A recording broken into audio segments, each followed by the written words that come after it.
라고 나무 껍질 벗기든지, 아니면 이게 1400년대 기록이니까 후대의 모세오경을 기록했다고 하더라도 양피, 이 보통 양을 많이 잡아야 될 것도 아닌데 1장에 얘기할 때 숫자 그대로 얘기하시면서 야 동쪽, 너 서쪽, 니네 지파는 북쪽, 그럼 되실 것 같은데, 오늘 똑같은 얘기인데 어제 1장하고 읽었던 똑같은 내용인 것 같은데 숫자도 똑같고 지파도 똑같고, 그 다음에 그 군사를 이끌 각 지파별 두령도 똑같아요. 그런데 왜 이렇게 2장에 또 할애를 하셔가지고 34절 이 많은 글자들을 또 쓰게 하셨을까? 어제 읽으면서도 제가 저녁에 읽으면서도 그 질문이 생기는 거예요. 똑같은 얘기인데 1장 말씀하실 때 딱 호령하시면서 모세에게 하나님이 말씀하셨으니까 그렇게 하시지, 왜 이렇게 그 옛날에 글쓰기도 어려울 때 이렇게 하셨을까? 예. 어제도 제가 1장 하면서 그냥 이하동문 그러고 그냥 넘어가면 되는데 그렇게 안 하시고 이렇게 하셨을까? 그럼 다시 읽었어요. 성경을 다시 묵상하다 보니까 이번에는 뭐가 생각나냐 하면 이게 연합의 의미가 있어요. 연합의 의미. 어제는 각 지파별로 계수를 다 했지만 오늘 이 2장의 말씀에 보면 연합의 의미가 있어요. 처음 시작부터 그래요. 자, 어제 1장에는 하나님이 모세에게 일러 이르시는데 오늘 2장 1절에는 어떻게 나오죠? 여호와께서 모세와 아론에게, 아론에다가 동그라미를 쳐야 되겠죠. 자, 그 다음에 이게 연합의 의미뿐만 아니고요. 제가 또 하나 발견한 거는 구속사적인 의미로 한번 보자고요.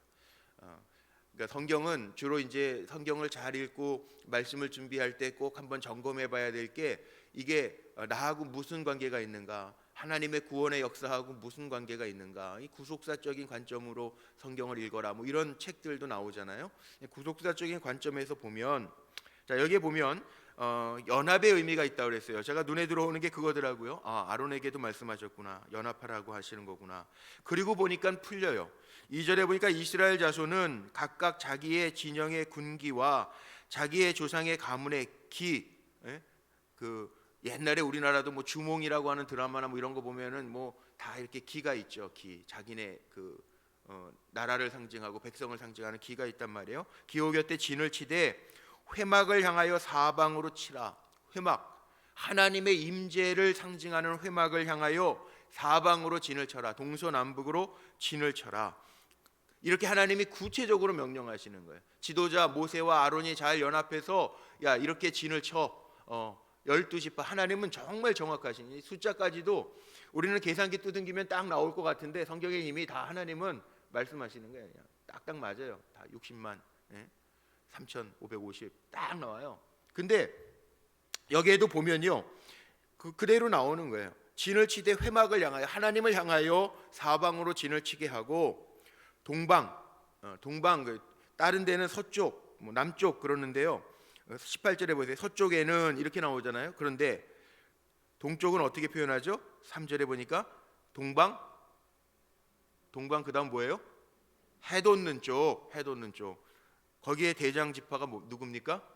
유다 지파입니다. 이 의미가 있습니다. 구속사적으로 보면 유다 지파가 제1대 가장 앞서 행진해라. 동쪽 해돋는 쪽으로 향해서 유다 지파, 그리고 거기 이사갈 지파, 스불론 지파 같이 세 지파가 연합을 하는데, 유다 지파, 왜 동쪽 해돋는 쪽으로 유다 지파를 맨 먼저 세우셨을까요? 자, 해, 빛. 자, 인류 구원의 사명이 있다는 거죠. 자, 예수님 어느 지파예요? 유다 지파입니다. 다윗 어느 지파예요? 유다 지파입니다. 구속사적인 역사로 읽을 때에는 인류 구원의 사명, 인류 구원의 빛의 역사가 여기 있다는 거죠. 그래서 이렇게 숫자를 다 세고 나서 9절에 보니까 제일 마지막에 그들은 제1대, 돌격 앞으로 제1대, 동쪽 해돋는 쪽으로 가는 데가 제1대예요. 동쪽 앞으로, 동쪽을 향해서 가는 겁니다. 제1대로 하나님 명령하신 거예요. 제1대로 행진해라. 인류 구원의 사명의 빛을 밝혀라. 자, 우리 교회 목회자들이나 우리 장로님들 어떤 마음으로 가야 되냐면 우리가 1대입니다. 1대, 제1대. 제1대로 모범을 보이면서 가야 돼요. 그러면 따라오는 거예요. 이번 구역회 때도 그렇게 잘 구역회 인사구역회가 아니라 임시구역회를 하면서 뭐 이제 대환 우리가 그 동안도 많은 빚들을 갚았는데 부채를 좀 상환했는데 그래도 남아 있어요. 근데 이번에 좋은 기회가 있어서 1금융권 그동안 농협 단위조합하고 했는데 1금융권 국민은행하고 잘 승인이 나서요. 이제 갈아타고 조금 더 안정적으로 갈 수 있지 않을까. 1금융 하면 신용이 그만큼 올라갔다는 거거든요. 그런데 이제 농협에 이제 마무리를 해야 되는 부분들이 있어요. 그래서 제가 기획위원회를 장로님들하고 했습니다. 제가 헌금 얘기를 잘 안 하잖아요. 장로님들한테 처음으로 우리 이번에 한번 기념비를 세우고 갑시다. 요단강 건넜을 때 이스라엘 두령들이 돌무더기 하나씩 가져와서 기념비를 세웠는데 우리 그렇게 합시다. 그때 우리 장로님들이 한 분도 아니요 그러지 않고 다 아멘하셨어요. 자, 이게 일대예요. 일대, 제1대, 제1대. 그러니까 일대로 앞서가야 될 사람들이 있다는 거예요. 어느 물이나 그렇죠. 뭐 이게 뭐 성적은 순위 아니고 뭐 저기 행복은 성적 순위 아니잖아요. 뭐 성적순 뭐 이렇게 나오는데 그게 아니라 하나님 앞에 헌신하는 순서는 있다는 거예요. 제1대, 2대, 3대. 여기에 보니까 유다 지파가 그겁니다. 제1선에 씁니다. 해돋는 편에 서게 하시고 야 니네가 제1대야. 가장 앞서가야 돼. 그렇게 이야기하시는 거예요. 자, 그 다음에 보십시오. 남쪽에는 10절에 보니까 남쪽에는 그 다음부터 동쪽은 해돋는 쪽, 동방 해돋는 쪽 그러고 나서 이제 남쪽에는 르우벤 지파 어제하고 똑같아요. 대장 이름도 똑같고 계시된 자의 숫자도 똑같아요. 남쪽에는 르우벤, 시므온, 갓 지파 그렇게 세우고요. 16절에 보니까 뭐라고 그랬습니까? 그들은 제2대로 행진할지니라. 2대요. 두 번째 뒤따라가는 거예요. 우리 권사님, 집사님들도 따라가는 거예요. 같이 따라가는 거예요. 그래야 진영이 흐트러지지 않아요. 흐트러지지 아니하고 잘 따라갈 수 있는 거예요. 서쪽에는 에브라임 그 군대 계시된 자대로 그 다음에 므낫세 다 요셉의 자손들이죠. 에브라임, 므낫세 그리고 베냐민 지파라 이렇게 해서 제3대로 24절에 보니까 제3대로 행진할지니라. 자, 이게 하나님이 12지파가 있는데 왜 이 셋 묶어놨을까요?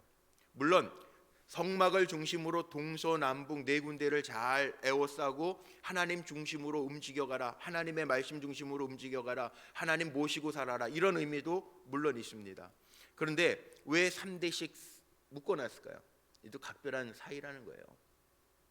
참 이상한 게 있습니다. 아마 한번 가족들 한번 생각해 보세요. 저희는 5남매입니다. 5남매인데 저희 5남매 중에 제가 넷째고 마지막 셋째 아들이고 3남 2녀 5남매예요. 그런데 다 친할 것 같잖아요. 5남매면 형제면 다 엄마 아빠 피 다 한 공장 제품 아닙니까? 쉽게 한 공장 제품인데도 불구하고 이게 친한 게 있어요. 뭐 형제끼리 친하든지 자매끼리 친하든지 그런 거 있죠. 어렸을 때 형들하고 방 같이 있으면은 특별히 뭐 형들하고 친하기도 하고 뭐 저는 큰형 작은형 이렇게 부르는데 지금도 그렇게 불러요. 큰형 작은형 그렇게 자랐거든요. 그러니까 그런 또 5남매 중에도 각별하게 같이 방을 쓰거나 뭐 이러면 되게 친하잖아요. 이것도 마찬가지입니다. 여기에도 옆에 같이 있던 뭐 그렇잖아요. 저희 누나하고 동생하고도 같이 이렇게 나이 차이가 엄청나죠. 9살 차이 나요. 누나하고 그 누나는 둘째, 맨 큰형이 첫째이고 그다음에 누나하고 작은 형이 있고 저 있고 이렇게 있는데도 그러면은 누나하고 저하고도 7살 터울이고 제 동생하고 누나하고도 9살 터울이에요. 그 엄청 10살 정도 터울라면 엄청나게 형제가 나는 거잖아요. 근데도 지금도 명절 뭐 이러면 꼭 둘이 붙어가지고 같이 오고 같이 가고 막 이래요. 그 왜 그럴까요? 옆에 같이 방 쓰던 그런 관계가 있다는 거예요. 그러니까 에브라임, 므낫세 그다음에 여기 베냐민 지파가 묶여 있잖아요. 자, 이 증거를 어디서 찾냐? 사사기로 한번 넘어가 보세요. 기드온 얘기 나올 때 사사기 8장 한번 열어보세요. 사사기 8장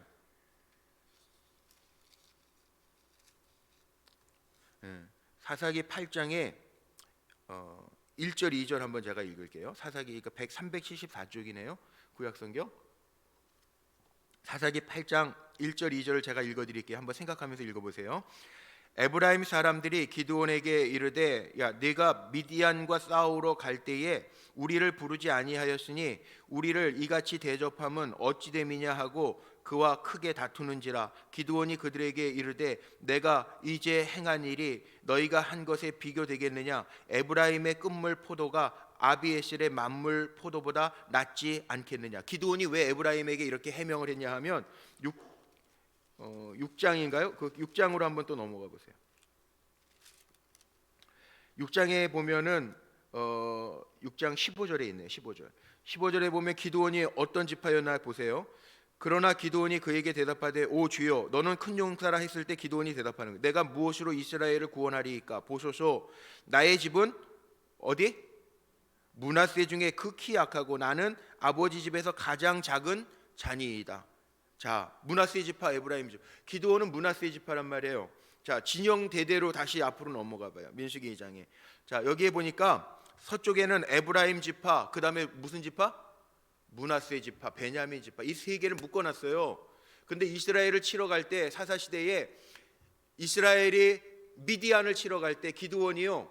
에브라임 지파하고 같이 안 가가지고 에브라임 지파가 뿔난 거예요. 같이 너 같이 행군하고 같이 왔는데 왜 므낫세 니네 지파만 나가고 야 우리 에브라임 지파는 무시하는 거야? 그러니까는 기드온이 뭐라 그러냐면 아닙니다. 에브라임 지파의 끝물 포도가 우리 므낫세 지파의 만물 포도보다 낫지 않습니까? 그리고 얘기하는 거예요. 옆에 있는 사람하고 잘 맞추어 가야 된다라고 하는 의미가 뒤에도 나오죠. 에브라임과 므낫세 베냐민이 한 대열에 있었기 때문에 더 그런. 우리 신앙생활하면서도 간혹 그럴 때가 있습니다. 신앙생활하는데 제가 목회하면서 보니까 전혀 모르는 사람한테는 서로 안 삐져요. 신앙생활하는데 믿음의 동료들이 모르는 사람하고는 삐질 일도 없어요. 잘 이렇게 뭐 친하지 않는 사람하고. 그런데 신앙생활하면서 이렇게 가끔 가다가 목사님한테 서운함을 토로하는 성도들이 있는데 그 사람들 보면은 뭐가 문제냐 하면 너무 가까워. 그러니까 막 믿어가지고 뭐 해주고 뭐 때만 되면 내가 모두 뭐 갖다 주고 먹을 것도 나눠주고 뭐 아이 뭐 등록금 필요하다 그럴 때 등록금도 대주고 막 그랬는데 아 이럴 수가 있냐고. 그러고 이제 나오는 이게 이런 옆에 신앙의 동료들하고 보조를 잘 맞춰가는 게 참 중요해요. 예. 그렇다고 너무 사람을 믿고 의지하지 마세요. 너무 믿고 의지하면 사람 때문에 실망해요. 그러니까 사람은 믿음의 대상이 아니라 늘 사랑의 대상으로 보고 가는 거예요. 그리고 믿음의 동료 연합하는 거예요. 같이 잘 연합해서 가는 거예요. 이렇게 세 지파씩 하나님이 다 묶어 놓으셨는데 물론 뭐 하나님의 역사로 미디안 그 말도 안 되는 숫자의 싸움에서 기드온이 이기지만 그리고 하나님이 이렇게 사용하시지만 기드온은 기드온대로 그 다 머릿속에 없네요. 하나님 우리 연합하라고 세 지파를 이렇게 해놓으셨는데 우리보다는 당신네 지파가 훨씬 낫죠. 우리 선에서 해결하고 온 겁니다. 그 얘기하는 거예요. 그만큼 연합이라고 하는 게 중요하다라고 하는 거죠. 하나님 중심과 상호 협력을 하면서 가라. 그리고 북쪽에는요 단, 아셀, 납달리 이 세 지파를 해놓고 31절에 보세요. 31절 그들은 길을 따라 뭐로? 후대로 1대 2대 3대 후대로 행진하리. 후대 뒤에서 뒷받침해 주는 거예요. 뒷받침해 주는 거. 자, 보이는 것만 다가 아닙니다. 우리는 보이는 것만 생각하는데 후대도 필요해요. 교회도 마찬가지죠. 보이지 않는 곳에서 헌신하고 봉사하고 섬겨주는 분들이 필요해요. 교회 다 장로님들만 있다고 좋은 교회가 아니에요. 애들도 있고 평신도들도 있고 그래야 좋은 교회예요. 그 다 뭐 앞에서 봉사하는 분 눈에 보이는 데서 봉사하는 분들도 있지만 또 그들을 뒤에서 후원하는 식당에서 막 땀 흘려가면서 일하는 분들도 있고 이게 아름다운 교회라는 거죠. 그래서 믿음의 역사, 사랑의 수고, 소망의 인내 이런 것들이 다 있어야 좋은 교회라는 거예요. 하나님 대열이에요. 이게 지금 이게 이스라엘 구원받은 백성들의 모습을 보면서 하나님 왜 이렇게 반복해서 얘기할까? 이 상호 연합, 하나님 중심, 그러면서 서로에 대한 신뢰 이거 가지고 가라는 거죠. 그러면서 이제 레위인에 대한 얘기는 마지막에 하죠. 마지막에 레위인은 계수하지 않았다. 계수하지 않았다. 왜? 마지막에도 나오지만 여기 마지막 33절에도 레위인은 이스라엘 자손과 계수하지 않았다 나오지만 여기 17절에 한번 보세요. 17절에 한 절 중간에도 나옵니다. 두 집 동서남북할 때 동쪽 남쪽 얘기하고 서쪽 북쪽 얘기하기 전에 여기 가운데 딱 끼어서 나와요. 17절. 그 다음에 회막이 레위인의 진영과 함께 모든 진영의 중앙에 있어 행진하되, 하나님의 임재를 상징하는 회막 중앙에 있어서 행진하되, 이 중앙에는 이제 내일 볼 말씀에는 이제 레위인들 나오는데, 여기 누가 나옵니까? 레위인들 무라리, 고핫, 게르손, 무하리, 고핫, 그 레위 족속 자손들의 이야기가 나옵니다. 내일 볼 겁니다. 아론의 아들들 이야기가 내일 나옵니다. 그런데 여기에 레위 사람들이 그 진영의 순서대로 같이 있어 행진하는, 가운데 들어가서 무라리, 고핫, 게르손 자손이 그 안에서 성전 기물과 함께, 그 성막과 함께 성막들 같이 움직이는 거예요. 이렇게. 그들은 싸우는 군사의 숫자에는 들어가지 않았지만 하나님 전을 중심으로 이렇게 하는 거예요. 군종 장교들은 총이 없어요. 하나님 중심으로 진영을 격려해주고 가는 게, 가운데 하나님 중심으로 이렇게 격려하면서 가는 게 이게 레위인이라고 하는 거예요. 자, 마지막 34절.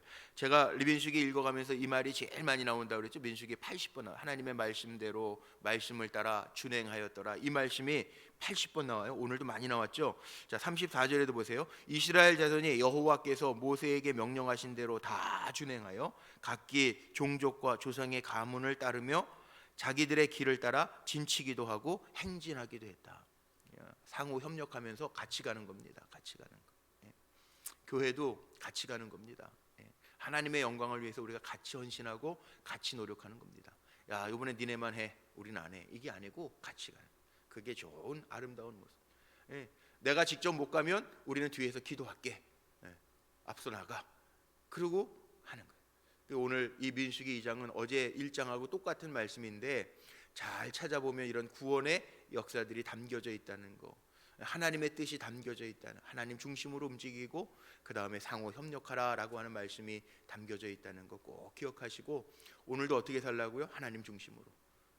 우리는 하나님이 함께 계시는 자리에 있어야 되고요, 또 하나님이 가라 하시는 자리에 가야 되고, 삶의 중심에는 언제나 하나님이 계시면 돼요. 그럼 승리하는 삶이에요. 당장은 힘든 것 같아도 내 중심에 하나님이 계신다, 그럼 승리하는 삶이에요. 염려하지 말고 오늘도 강하고 담대하게 나아가는 저와 여러분 모두가 되시기를 주님의 이름으로 축복합니다. 기도하시겠습니다.